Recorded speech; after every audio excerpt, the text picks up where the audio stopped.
Oke, hai, balik lagi dengan gue Aran dan balik lagi di konten baca komik horor.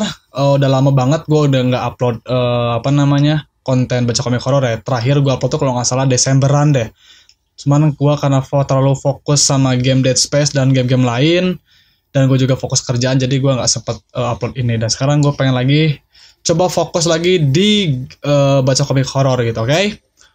Ini karena gue banyak yang chat juga, banyak yang komen juga di yang di komik horor yang Boncong Donggos. Itu banyak yang minta, "Bang, baca komik horornya yang bahasa Indonesia, bisa cek di webtoon," gitu. Akhirnya gue dapat, namanya adalah Horor Kemala. Ini dari Indonesia, dari Dedi Kurniawan dan Peri Rangga. Dan di sini bisa kalian lihat sendiri. Sini ada 24 episode. Kita baca dari awal sampai akhir, oke? Kita mulai dari episode 1. Oke, nyalakan dulu musik. Oh anjir, baru juga mulai ada yang beginian. Apa pula? Ada suara gak sih?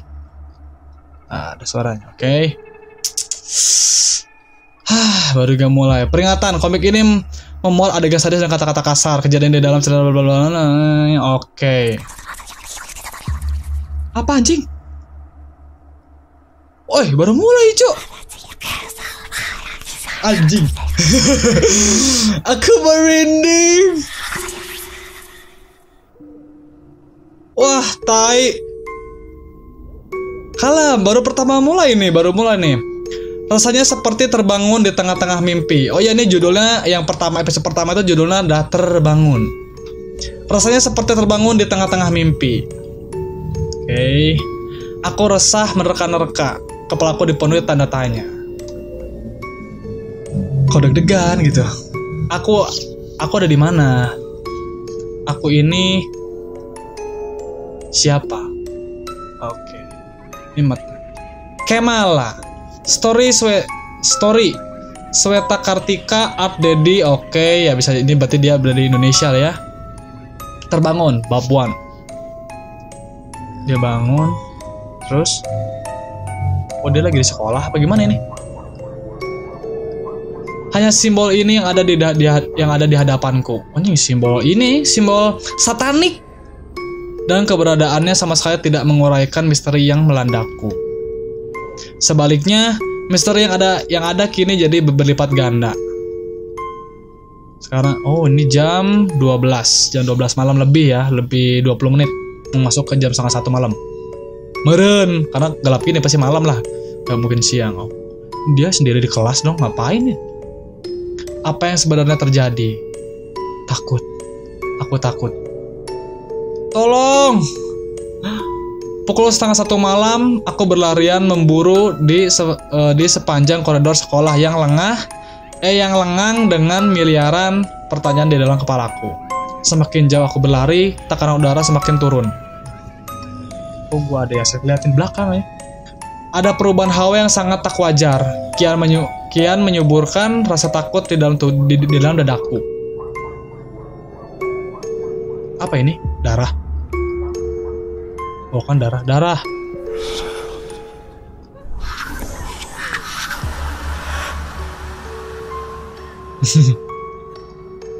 Oi, beruntung kabeh huluna. Dia buntung semua kepalanya. What the hell? Ih, kok bisa buntung gitu sih? Apa ini? Apa-apaan ini? Mati.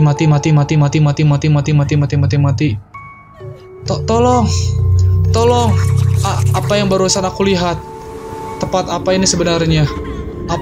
Ada yang tidak beres dengan penglihatanku, ada yang tidak beres dengan tempat ini. Oh, jatuh. Wow, ada tangan gede. Ini tangan gede banget. Nging. Bisa kayak gitu kalau di film horor tuh. Nging. Gak lucu dong. Gak ada jump scare kan? Apalagi kali ini. Astaga. Aku harus segera pergi dari tempat terkutuk ini. Aku sudah gila. Ini semua cuma mimpi, pasti cuma mimpi. Aku harus segera bangun. Gerbang depan ini dia. Akhirnya aku bisa kabur dari sini. Itu penjual nasi goreng keliling. Tolong saya. Mang, lihat sini, Mang. Mang, lihat sini. Indo banget ya. Lari. Wah, curiga udah mati nih cewek ini nih. Cewek yang tadi udah, yang curiga cewek ini udah mati nih. Kenapa dia malah ketakutan? Hey. Oh, ada orang. Siapa? Selamat bergabung. Oh, kan udah mati kata gue juga. Bergabung? Apa maksudnya? Catatan hari ke-0. Dear Diary, angin berhembus pelan mendesir dedaunan kering di kejauhan. Aku tak bisa menerka apa kiranya takdir yang sedang kuterima. Ini seperti mimpi, tapi bukan. Sepertinya nyata, tapi sangat kusangsikan ini bukan keduanya. Catatan hari pertamaku kutulis dengan tinta desiran darah yang mengalir dingin. Bersama air mata ketakutan dan kebingungan, kata-kata ini kurangkai 1000 pertanyaan menjadi teman membunuh waktu. Aku ingin segera melihat matahari terbit, menyaksikan hari berganti, melihatku terbangun di sebuah kamar yang hangat dengan sepenuh kesadaranku. Siapapun aku, yang sebenarnya aku ingin tahu. Dari kemal.com. Oke. Next kita langsung ke episode keduanya, oke? Judulnya apa nih? Gini lagi gitu. Episode kedua judulnya Penghuni Pertama. Oke, ini tadi ya, peringatan tadi ya.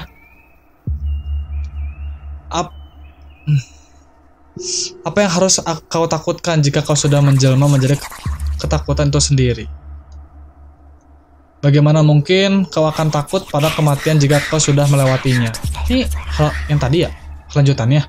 Namanya Kemala. Namaku Kemala. Keberadaanku di tempat ini telah membuktikan satu kenyataan pahit. Bahwa aku sudah mati. Aku adalah hantu. Kemala. Oh, kan dia tuh udah mati, udah jadi jurig. Tentang apa penyebab kematianku atau kenapa aku bisa sampai berada di sini, semua masih menjadi misteri yang harus kutemukan jawabannya. Dan di antara semua penampakan yang kulihat di tempat ini, hanya dia yang berkenan menghampiriku. Dia pula memberitahukan namaku. Oke. Dieter namanya. Oh, Dieter. Dia bilang dialah penghuni pertama di tempat ini. Anak laki berwajah Eropa ini mengaku sudah singgah di sini selama ratusan tahun. Tanpa diminta, ia mulai bercerita tentang dirinya. Ini kelas dulu tuh. Dulunya bangunan ini adalah sekolah putra untuk anak-anak pejabat pemerintah Belanda.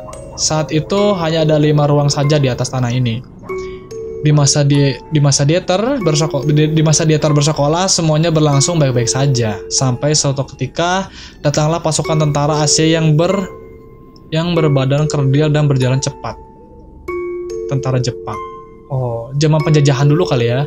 Tak ada yang tahu pasti apa yang sejatinya terjadi. Yang dia teringat hanyalah rasa takut dan bingung beradu menjadi satu.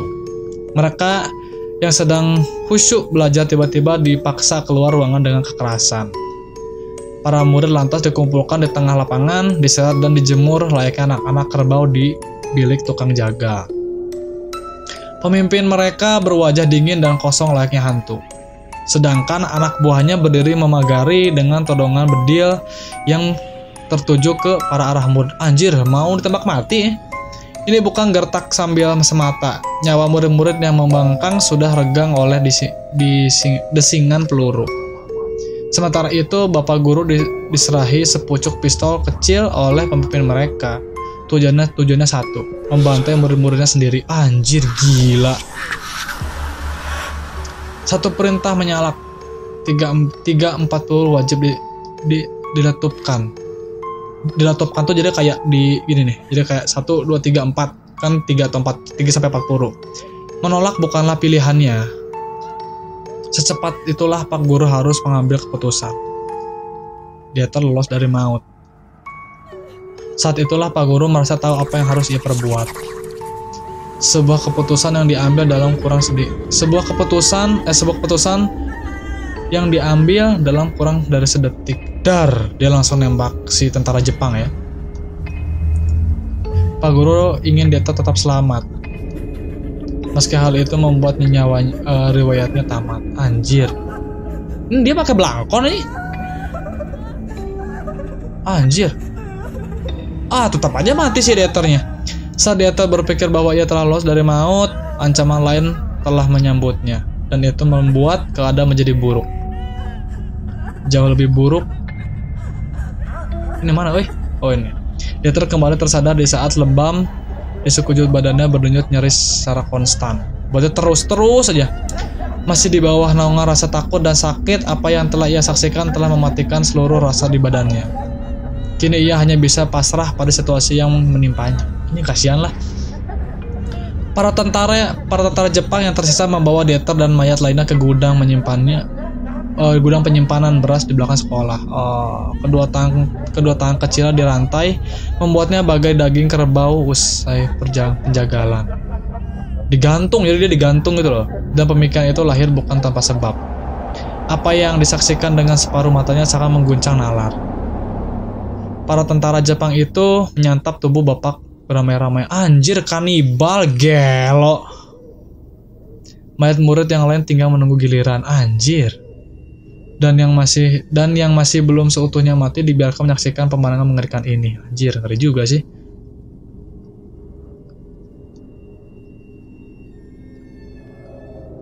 Holy shit.